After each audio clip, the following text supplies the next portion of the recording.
দেওয়া হয়ে থাকে। আজকে যারা সাবার করছে, একটা ছেলে যদি মারা যায় এর জন্য ওই আইসিটিতে তার বিরুদ্ধে মামলা হবে।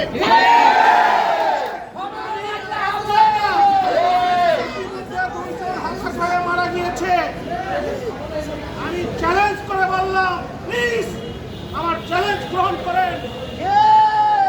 অথরিটিবৃন্দ, আমি একজন না একাধিক দেখাবো যারা 50-এর উপরে পেয়েছিল, আপনারা তাদেরকে পাস দেন নাই। আবার 47-এর নিচে অনেককে পাস দিয়েছেন। ডিসিশন, কারণ একটা সরকারের পতন হয়েছে, 17 বছর ক্ষমতায় ছিল, ওই সরকারের পতন কোনো মুরব্বি গড়ায় নাই। আবার বলি, ওই সরকারের পতন কোনো মুরব্বি গড়ায় নাই। এইরকম ইয়াং ছেলে মেয়েরা গড়াইছে।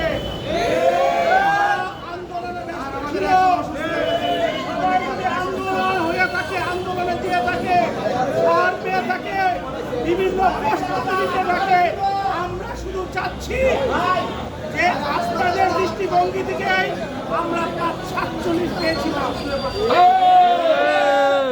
রিটেন পরীক্ষায় এমসিকিউ পাস করেছি, ল পাস করেছি। আপনারা যদি মনে করেন আপনারা ভাইভাই আমাদের কোয়ালিফাই মনে করবেন না, দিবেন, ভাইভাই নিচ্ছেন না। আমরা তো কারো শত্রু না, আমরা তো কোনো রাজনৈতিক ব্যানার এখানে আসি না। আমি ছোট্ট একটি মানুষ, 3 মাসের অধিক আমি তাদের সাথে মামলা লড়েছি।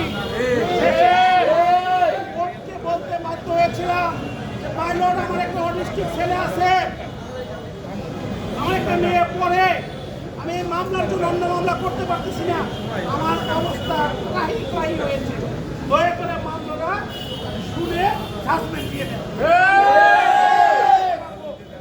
এখন হচ্ছে আমি উকিল হব, আইন মামলা আসবে, তারা 20,000 টাকা দিবে। আমারও তো সরকার বেতন দিবে না, আমারও তো বেনিফিট দিবে না, বার কাউন্সিল থেকে তো আমাকে টাকা দিবে না, বার কাউন্সিল আমার কাছ থেকে টাকা দিবে,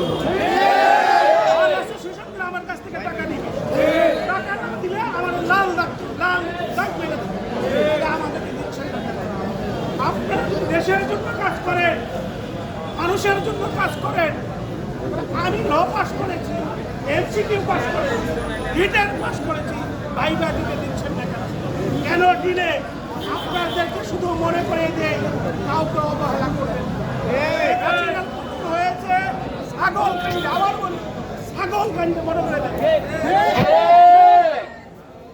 ছাগল কাণ্ডে করেন না। এই যে আপনাদের সন্তানরা, আমার ভাইয়েরা সুন্দর করে নিয়ে তুমি দিনের পর দিন বুক ভরা আশা নিয়ে এখানে যাচ্ছে, বাপ মা স্ত্রী দিতে পারছেন, অনেকের সন্তান আছে।